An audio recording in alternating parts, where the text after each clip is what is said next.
Hell's Belle, Book 2 in the Chronicles of a Supernatural Bounty Hunter, by yours truly, Alex Fox. Chapter 1.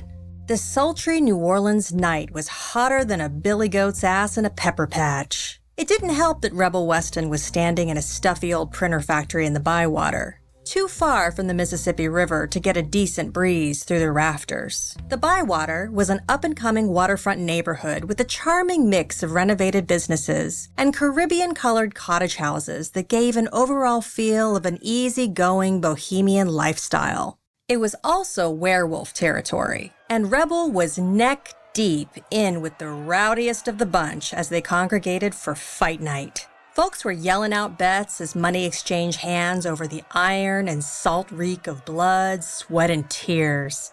The room practically burned with shifter energy. The sharp bleat of a bullhorn cut through the cacophony as Lincoln Lennox stood over the unofficial fighting ring on top of a rickety wooden loft. Rebel thought the alpha of the New Orleans pack looked like a russet-haired Paul Bunyan, with his thick beard, plaid shirt, and Timberland boots. Lennox's deep baritone boomed over the space.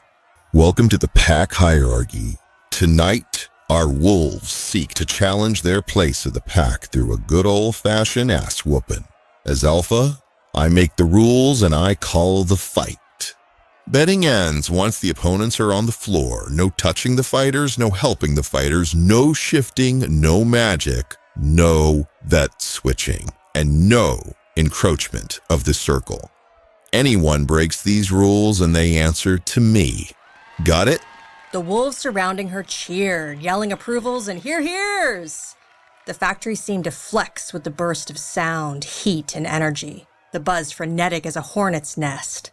Rebel stood back from the hubbub by the makeshift bar, sipping a cold beer. The whole thing was wild. Here she was, a fly on the wall at a werewolf fight club, when a month ago, she hadn't even known these super furry badasses had even existed outside of teen television shows. Tonight, we have a new challenger back from his second tour of duty in Iraq as a Green Beret. Welcome back to Eric X. Line. The crowd went wild, cheering and shouting, like the return of the prodigal son. Rebel watched as a tall figure appeared in the factory's docking bay, and a circular space cleared on the scarred cement floor.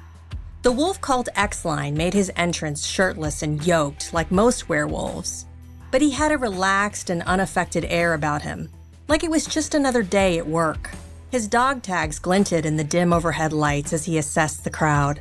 He executed a slow turn, arms akimbo as the sweat glistened on his naked back. Rebel smiled at his cocky, cool demeanor. What was a fight night to a guy who killed enemy combatants for a living during the better part of a decade? Every wolf watching bristled with energy at his outrageous confidence.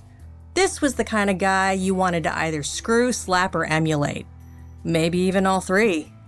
X-Line was built like an all-American football player. He was deeply tanned from spending years in the Middle East. Smooth flesh steeped in the desert sun and pulled tight over thick muscle. Everything about him was tawny, from his golden skin to his dark blonde hair, still short from the military. His eyes flashed a hammered gold as he strode into the makeshift ring to cheers and jeers. He caught a pair of bright red panties with a smirk, arching a thick brow before tucking him into the back of his jeans with a cocky wink. The crowd crowed their approval, the sound ricocheting off the warehouse rafters. Who do you challenge, Eric? X-Line seemed to stand up taller. I challenge your third, Coriander Gray. A ripple of shock ran through the group. Rebel lifted her brows. Lennox had told her the hierarchy was just good, clean fun. A chance for the members of the pack to blow off some steam while getting a little roughhousing in. Compared to the challenge till death style of fighting that the pack used to do in years past, Fight Night was meant to be a more engaging way to see regular managerial rotations within the pack without causing too much disruptive chaos. But now, it looked like the stakes had been upped significantly with X-Line's surprising throwdown. The pack members looked up at Lennox in anticipation as he stared down at X-Line with a considering expression. Rebel didn't know much about pack politics, but she figured Lennox would have to let things pan out, and X-Line probably knew it too. I'll allow it. Lennox drawled after a moment of tense anticipation. X-Line's eyes burned brightly, a savage gold that promised violence. Suddenly, the fun and games were over, and serious bets began in earnest. $20 bets changed to thousands as the volume exploded around her. "Hey, what's a third?" Rebel asked the bartender over the shouting. The third is the enforcer of the pack. The bartender leaned on the makeshift bar so she could hear him. They make sure all the wolves follow pack rules. They conduct investigations and bust wolves if need be. But as X-Line wins, he'd be the new heavy. Link's right hand if that hand were a hammer. Rebel bit back a scoff. Man, show me one person crazy enough to go up against Lennox. That man is built like a cabinet. The bartender grinned. Well, Link's also ex-military. He set the pack up like his old army days. The third is kind of like the MP, and no wolf likes messing with authority figures. X-Line actually picked a good gig. It's high enough to be important, but not too busy that he can't do his own thing. That is if he can actually beat the current third. Well, damn. Andegray's an absolute beast, though, even in human form. I don't know much about X-Line since he left when he was young to enlist, but I can tell you that no one has bested Andegray in 30 years. The bartender looked up in anticipation as the crowd spread back to open up the circle. Man, this ought to be good. Suddenly, a giant of a man with a massive barrel chest and thick dark hair entered the makeshift ring. Holy shit, he was huge. Rebel's eyes widened. If she didn't know this man was a werewolf, she would have guessed he shifted into a Kodiak bear. Now she wasn't so sure of X-Line's chances. He may be a decorated veteran, but it was like pitting a human man against a guy who'd give a Wookiee a run for its money. Rebel took another sip of her beer, reassessing the situation. Corey Andegray was apparently favored to win by the enthusiastic shouting, and she could see why. He was nearly twice Eric's body weight, which was already seriously impressive. And he looked like he picked up monster truck tires for sport and flung them around like frisbees. I accept your challenge, pup. Rebel was impressed and a little worried for X-Line despite his languid self-confidence as he faced off against Andegray. Both men took a few steps back in the circle.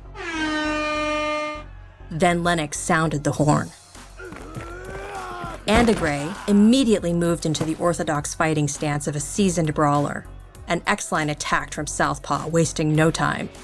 He threw a precise, up-from-the-ground uppercut that crashed into Andegray's windpipe, forcing him to stagger back as he choked on the lack of air. It was a smart move and dirty. The Army had trained X-Line up right. He had a job to do tonight, and that's what he was going to get done, come hell or high water. That much was clear. X-Line quickly followed with a sharp left hook to the jaw that would have knocked any normal guy out. He danced back a split second to assess the damage, when Andegray came back with incredible speed that shocked everyone. His behemoth body was balanced on the balls of his feet, and Andegray handily dodged the next swing despite the purplish-red color of his skin tone from the lack of oxygen. He was giving himself time to recover, but despite his great size, he moved fluidly, holding his defensive position like a professional boxer. Well, goddamn, this was going to be a hell of a good fight.